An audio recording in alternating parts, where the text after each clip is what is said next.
レッツバトル。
これで決めちゃって、素晴らしい戦いですね。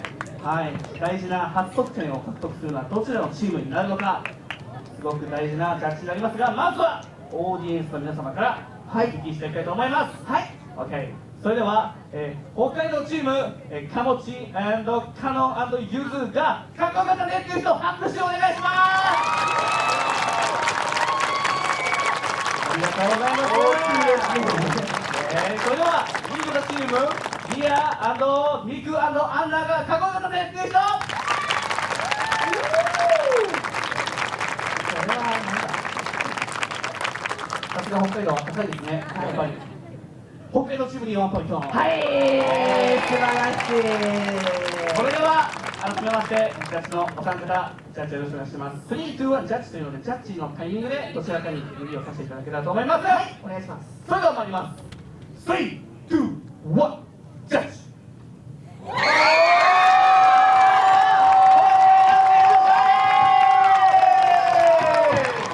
勝った北海道チームには100ポイント。いいリスペクトです。これが一番大事。はい、ありがとうございます。ナイスナイス。